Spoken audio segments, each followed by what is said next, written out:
Hey everybody, my name is Rydo, and today we're spotlighting the Commander Keen Complete Pack.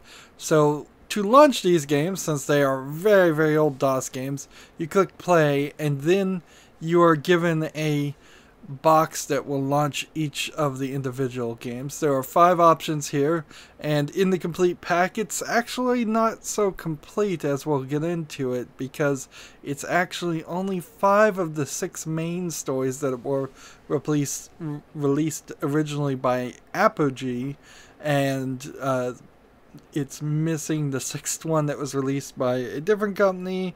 It's missing the 3.5 Lost episode, episode 3.5 Lost episode, and it's missing the Game Boy version that was made about 10 years after these games were originally released. But you get most of them. Now, if you've ever played a Commander Keen game, you are probably very old. But it's not as old as you might think, because all 6 of the main episodes of the original games were released in between 1990 and 1991 by Ideas from the Deep, later renamed id Software, as you can see here. Now, you don't need to adjust your volume. There is sound in this game, but it is not in the menu. In fact, there's very little in this game in general because of how old and how, frankly, underqualified id Software was to make this game. This was the first game series that id Software made until they made Wolfenstein 3D, and which is an homage to a 2D Wolfenstein game that they didn't have any rights to. That's why perhaps the top name is ADF there for Adolf.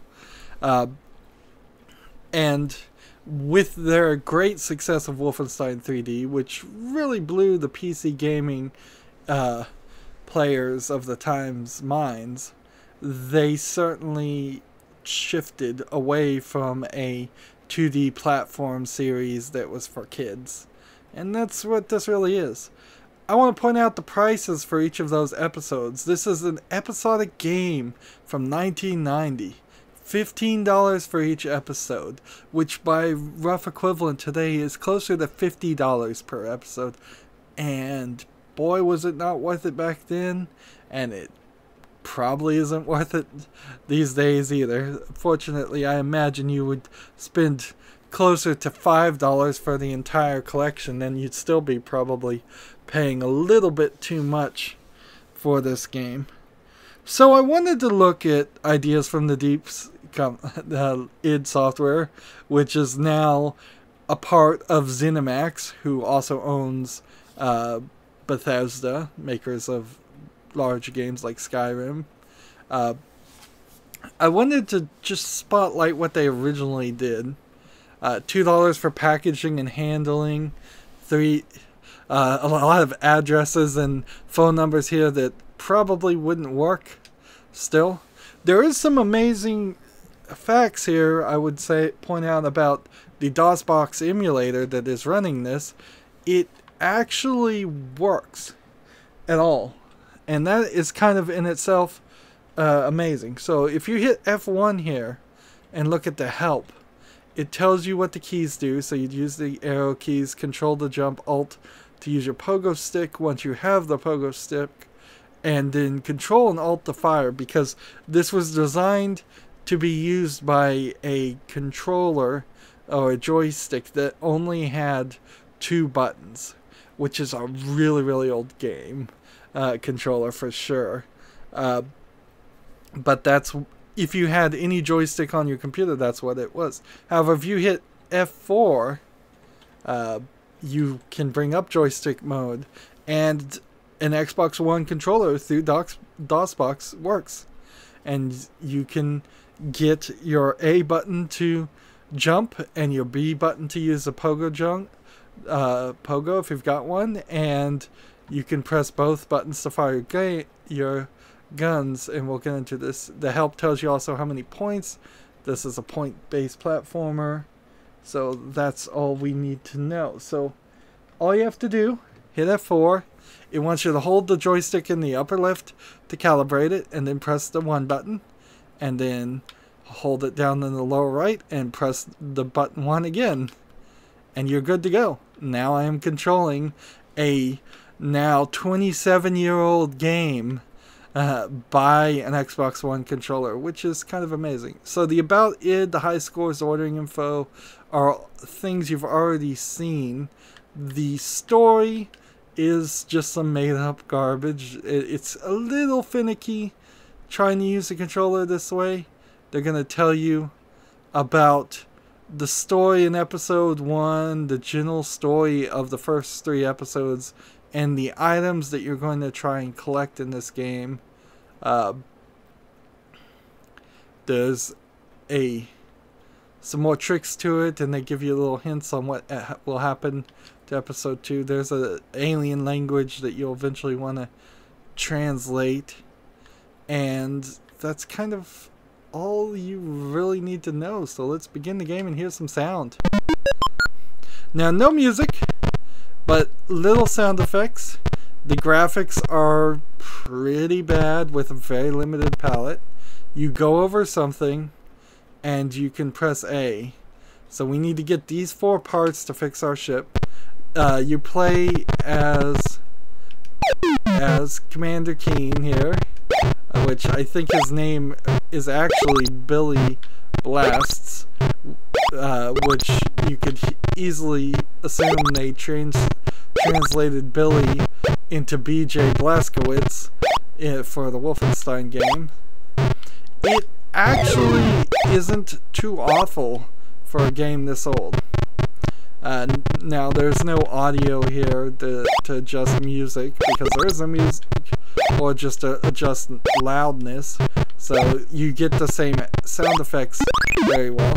The graphics are very bad, the color palette's very bad. Eventually you would be able to read what that says, or you could just look up a guide online these days to see what it says. And your main goal is to just get through a level and not die, because you only have 5 lives in the entire game unless you earn some more, which I don't even remember if you can. It's been a very long time since I played these. You would often get these in shareware versions of the game, where you get episode 1 or part of episode 1 and not the full thing. Now, you can see these aliens don't really hurt me. I can Mario jump on them. Some aliens will hurt me. However, if I touch these guys and if I shoot these guys, they won't die. So there's a lot of difficulty here. Ideally, the point of these platformers is to get all of the score you can get, and for a 27-year-old game, that is surprisingly pretty decent platform. It's not great. It's finicky, and the mouse, the joystick on an Xbox One controller is way too precise for something like this. You're gonna easily fall off the edge on 1 jumps. And a game like this is almost certainly going to have places where you can fall to your death or fall and hit an enemy. But this is the very first level. There's a place where you can fall to your death, obviously. Now, you don't want to just shoot everybody. They're introducing... There's your music for beating the level, and once you beat the level, it's done. You can't hit A and go back. And you get to pick multiple levels. You have a limited number of shots, so your goal is to try to reach the end of the game without having to run out of shots and die because of it. Here's an interesting point, though. With the joystick right now, there's no button I can get out of the screen. It wants me to press in here. You hear in your mind, it's too bad you cannot read the standard galactic alphabet, human. A button doesn't do anything, B button doesn't do anything, A and B button doesn't do anything. left, right, up, down doesn't do anything. And none of the other buttons on the Xbox One controller would do anything. So you still have to reach over and hit the controller. But it's platforming much like you would see in Super Mario Bros. 1. The enemies are relatively simplistic. The animation's very simplistic. I believe these guys are just dying on their own accord. I believe there was only 4 people, maybe 7, definitely less than 10, that made this game. They were working for a different company called Softworks, and after a while they started succeeding well enough that they quit working for that company and worked for id the whole time. One of the names that probably will stand out for people who are in the know of the video game industry is John Carmack, who is still mentioned to this day as an important player in the video game world. And this is where they started. So we don't really need to look more at this one. Let's go ahead and quit the DOS. That's an old saying. And see how they improved in episode 2, considering how episode 2 was just developed in the same way. All of this on Steam, set by default, is potential that you potentially possible you could tweak a few things and fix it and make it run a little bit better with the DOSBox emulator, or you could go download a newer version of the DOSBox emulator, and that would certainly might help Commander Keen run a little bit better. But at a certain point, I think it's probably as good as it's going to get. So, same menu, slightly different demo here now, and this was all done in 2 years. So they had the game done. They had all 5 episodes done, but they wanted to take as much money as for it. Notice that Adolf, ADF, is no longer a name on the high scores, so I guess they decided not to continue with that. But you have Yorpy, Gargoyle, and Zap, which makes me suspect that's all the people that worked on the game. You can order the trilogy for $30. They're not even telling you that it would be $15 each now. They're just saying, give us $30 and we'll give you the whole game. Controller support still isn't by default though, so you still have to go to F1 mode, read the buttons, which is almost exactly the same. The only difference is now the items that you're collecting are slightly different. And finish the trilogy, save the galaxy. So you hit F4 again, same setup as before, and then you're good to go. No other really settings. There is a button that will toggle audio on and off, but the graphics look a little bit better. The colors certainly look a little bit less bad. Here's your gun element. This is pretty much all a computer back in the 1990s could handle as far as audio.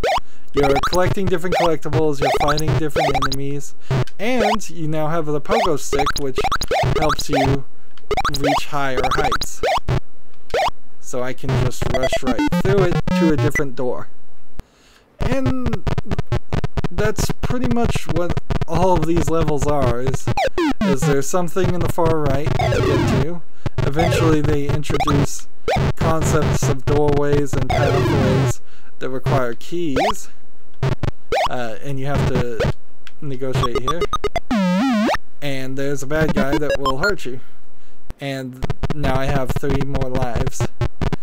No difficulty settings on these original ones, no music. It's complete total silence. The story as it is continuing. If we quit back to the title. We saved no cities, but we got first place for 1900 points. Congratulations to us.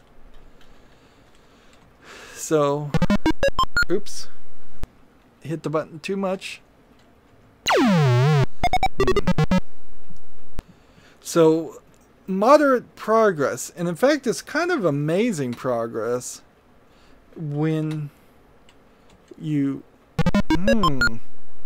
that keyboard does not want to respond. I'm hitting enter once and it's just not doing it.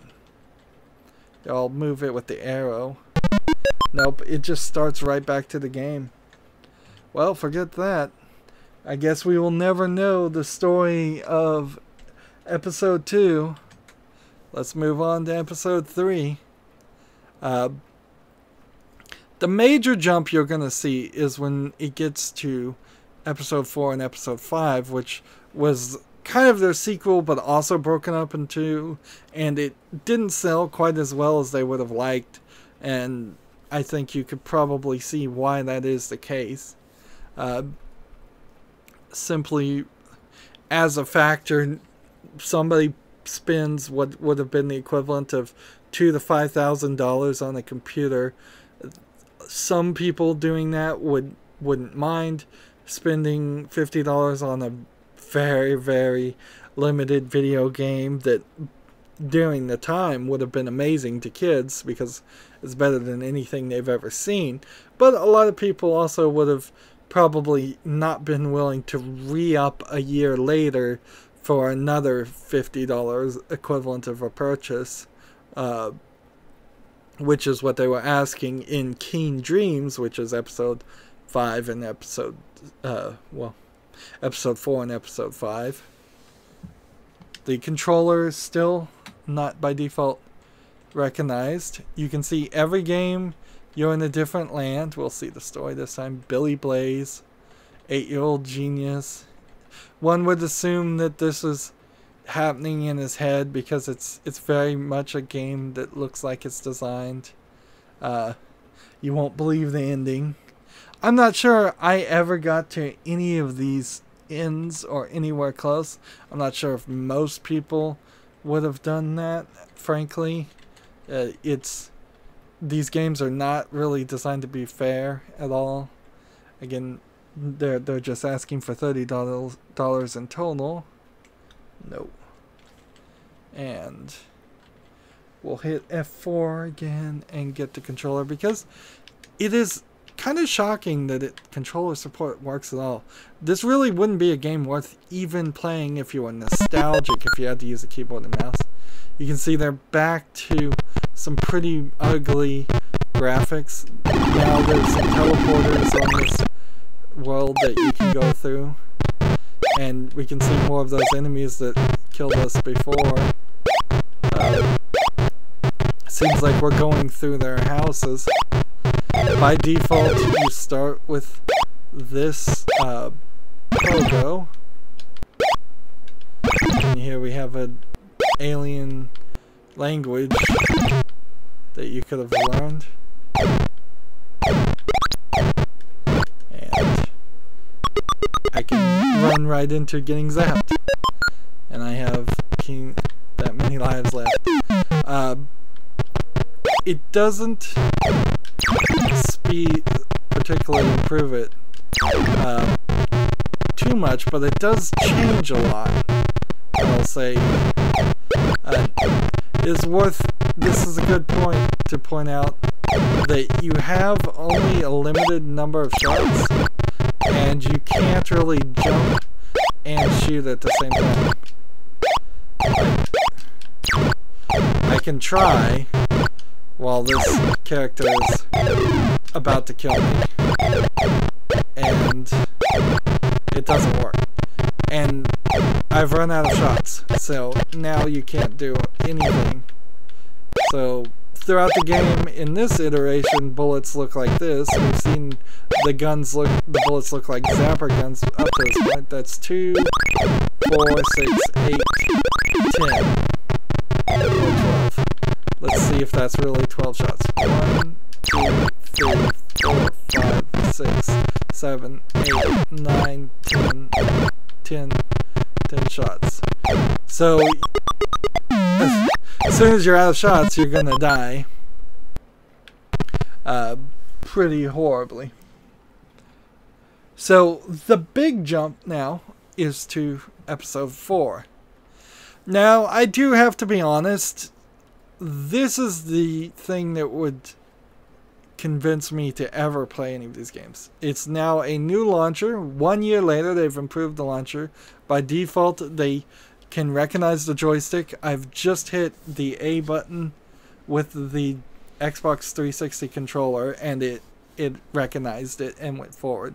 We have now scrolling graphics of text. We now have credits naming the people who have worked on this game, which it looks like 3 programmers and 3 other people. In the background, it's slowly sliding to Commander Keen, and an animation. And this was Goodbye Galaxy, which is the first part of Keen Dreams. Oh, and let's see what the demo actually looks like. Major improvement here in gameplay. Music is playing. The controls will be a little bit smoother. You can go inside and outside of buildings. There's characters that are a little bit different. Way more colors and animation. No longer do you have just flat backgrounds full of color. You've got a new menu here, and this game very well might be very recognizable because of the Gravis gamepad. This game came with the Gravis gamepad, if you were lucky enough to get it, which had 4 buttons versus a regular joystick. So by default, you would have to click use a joystick that would look like that, have 2 buttons, calibrate it for those 2 buttons, and with the second button this time. So when you press in the lower right, it wants that. And then you have to come back and say, now hit the red, the blue, the yellow, and the green. And little secret there, if you put it in the color order of an Xbox One controller, you're going to put the buttons in a very odd layout indeed, because the Gravis gamepad had those colors in a different order. So now you have full control. There's ad-lib, sound blaster, music, whereas before, just a year before, there was no music at all. The sound can be ad-lib or quiet ad-lib, who knows what the difference there, or your PC speaker. And there's some more options. For instance, turning off a score box, 2-button firing, fixed jerky motion, and super VGA compatibility, which probably would improve your graphics even more. And it comes with what is quite possibly one of the worst versions of Pong ever. There's nothing really wrong with playing it, although on a new controller you can see it's a little bit different and difficult to stay within it, and it certainly doesn't have anything special here. It's not even called Pong for fear of them being sued. But the worst part about this is literally no button will get you out of this menu. You're stuck here. You have to wait till you lose, and you lose at 26 points, which is a ridiculously high number of points necessary. It feels like his watch is really scratched too in this animation. Okay, 21 points. I was off. It is worth pointing out that what you're getting here is the Apogee games, but they're being published on Steam, according to Steam now, by id Software. So Apogee, as a company, most recently released a game called Bombshell. They worked on Duke Nukem Forever. They've tried to sue a few people, and they're now known as 3D Realms, but frankly, I don't think they've done too much worth noting. The difference between difficulty, by the way, is the number of shots you get when you get refills of clips. So if you go on easy, you'll get like 8 shots. If you go on hard, you'll get 3. When you load somewhere now, you have this music playing in the background. You have the ability to bring up your score and the items you've rescued and the keys you found and how much ammo you are. You have, on top of that, in the top left is your life bar, the number of shots, and your score. And here is your ship that you're once again trying to fix.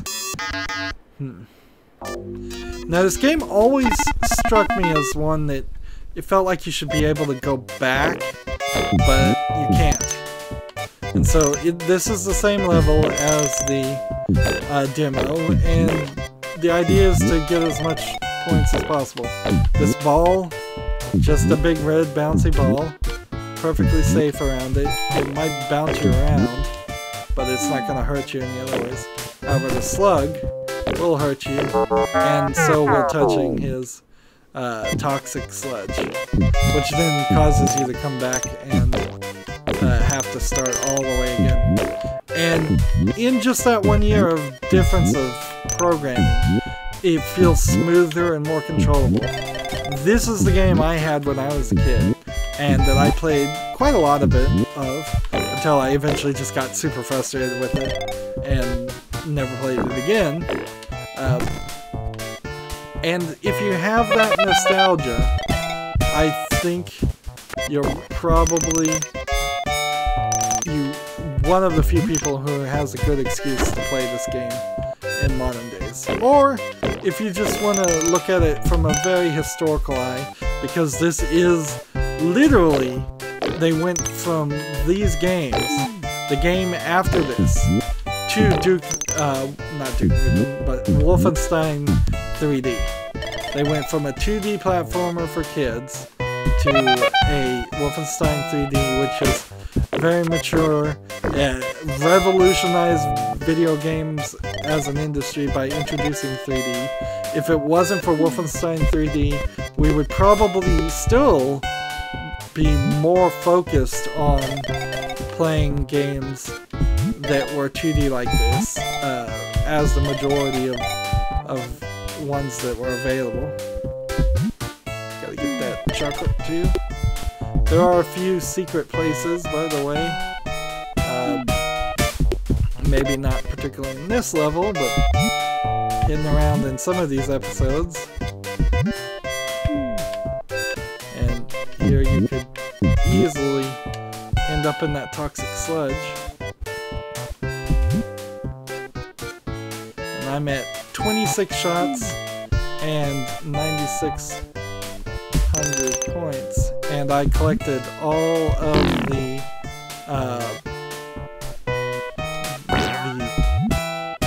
water dewdrops. And does that do anything for you? Not really. It just puts a flag here and lets you go to the next area.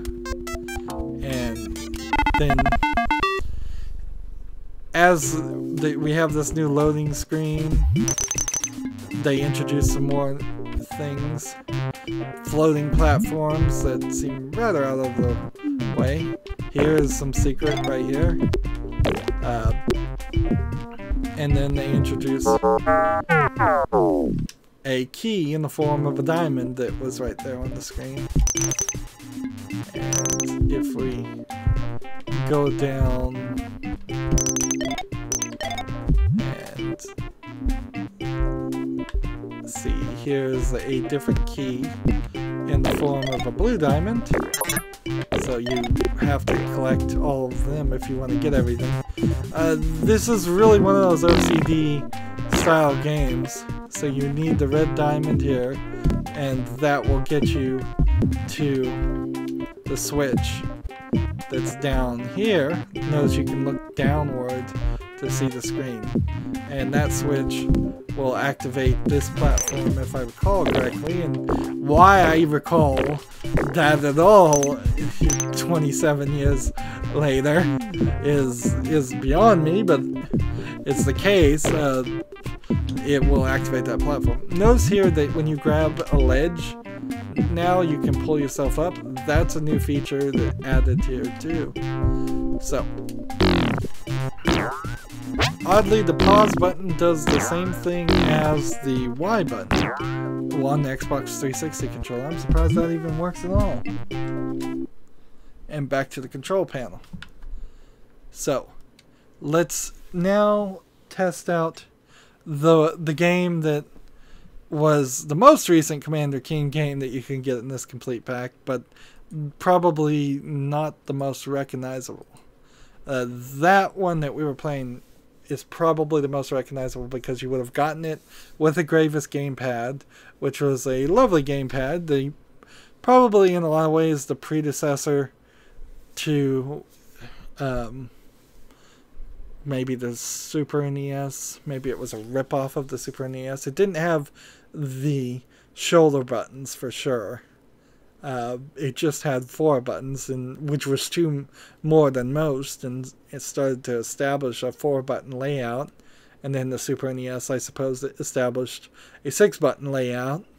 And now we're playing with a 4 buttons on one side, 2 control sticks, a D-pad, a left bump, a right bump, a left trigger, and a right bump, and a right trigger controller that you would see on an Xbox One controller or a PlayStation controller. And I suppose there's even now ideas of new virtual reality controllers that will do even slightly different things. It is worth pointing out how drastically different all of this art looks. They definitely budgeted when making these games to make each one unique and look different, whereas for episode 4 and 5, the engine for the most part feels like it's the same engine. The gameplay style for all the games is pretty similar. Here we have a full Star Wars ripoff explaining the story. Maybe we would have gotten something like that in episode 4, but I didn't see it trigger if it was. Let's see. So they really did make a massive amount of improvement in those early years for id Software. Because, wow. If you had told me this was the game that was made right before Wolfenstein 3D, I would be like, no way. There had to be some intermediary step. There had to be something that they did in between.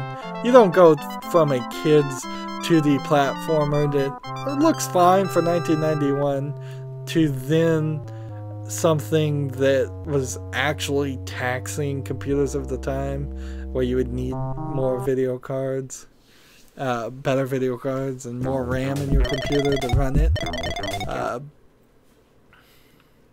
And of course, after Wolfenstein came out, Doom came out, and that broke the mold a little bit more than Wolfenstein had. It's the same setups as before for this, still the Gravis gamepad, but it does save your settings.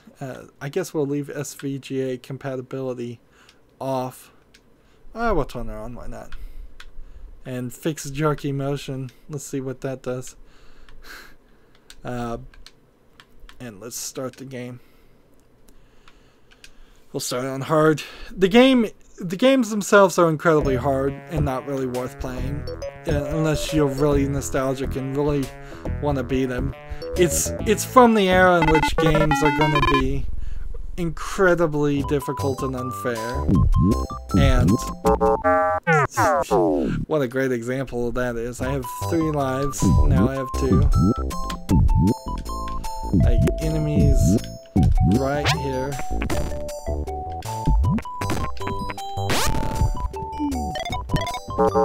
And immediately die again.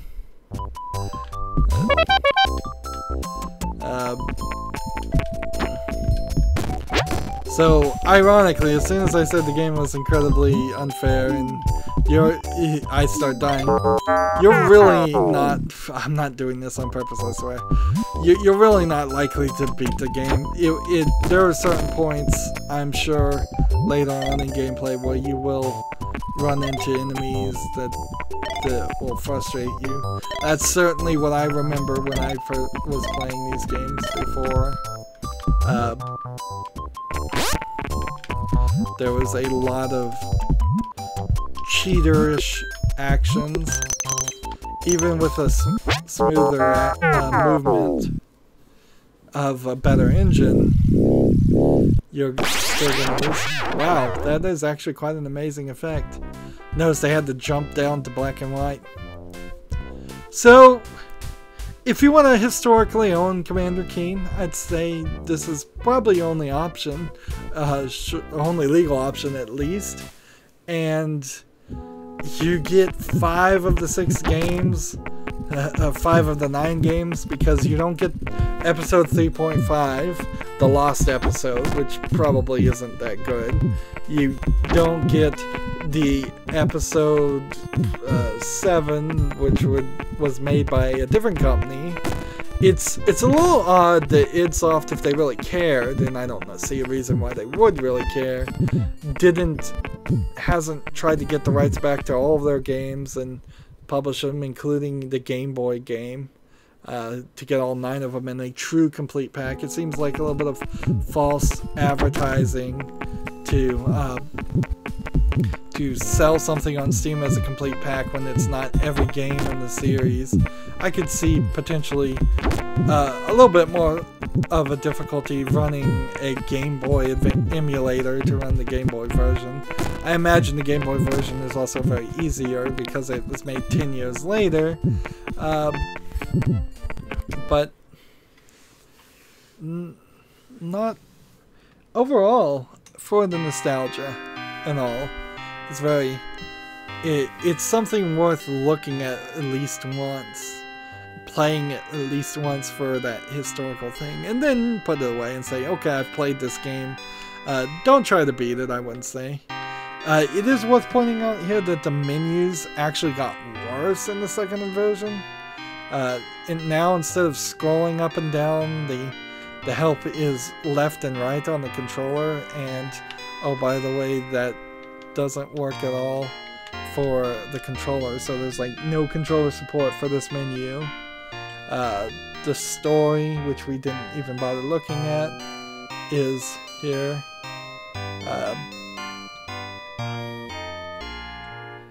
It's obviously just a very ridiculous story that they made up.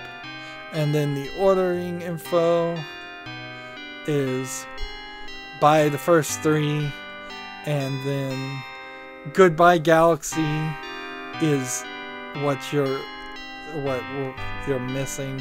Well, no, I don't think it is. It's the Aliens Ate My Babysitter special edition that isn't in the complete version. And look at the price they want for that. $65 for Goodbye Galaxy and Aliens Ate My Babysitter.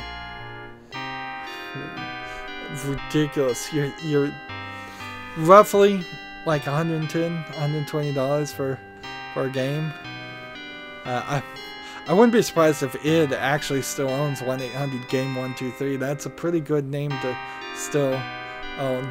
$90 in 1991 currency to own all 6 of the games, which you don't even get all 6 of the games in the complete pack. The deal has actually gotten worse in modern times. Over 2 huge megs of graphics, 2 megabytes. This entire game was less than 5 megabytes to download, by the way, all of it in total. And then a bunch of foreign addresses now for the later versions. Let's see about id. So it's, let's see, 6 people? Yes, 6 people people and a composer of Robert Prince. That was all the id Software was when these games were coming out. And who knows how big id Software really is now. It's probably got a couple hundred people in it. Certainly. And they're about to release their newest Wolfenstein game. What is it called? The New Colossus. And this is where they started. Definitely worth thinking about. That's going to be it for the spotlight. You really can't say too much about these games. Play them once if you have nostalgia, or if you really would like to play an incredibly hard and unfair platformer. This is probably the platformer from the 90s to play if you're not playing a Nintendo platformer, which would definitely be a much better pick. That's it for the spotlight. I hope it was informative and helpful. As always, I ask you to like this video, share it with your friends, comment down below, and watch every second of all my videos, because that helps YouTube know that my videos are worth watching. If you subscribe, click that notification bell so you can get notifications when my next videos are available. Also, down below in the description box, I have links to all my social media sites like Facebook, Twitter, Tumblr, Google+, Steam, and Bell.net. So friend and follow me on all of those services. That's helpful too. Thank you for watching. Have a good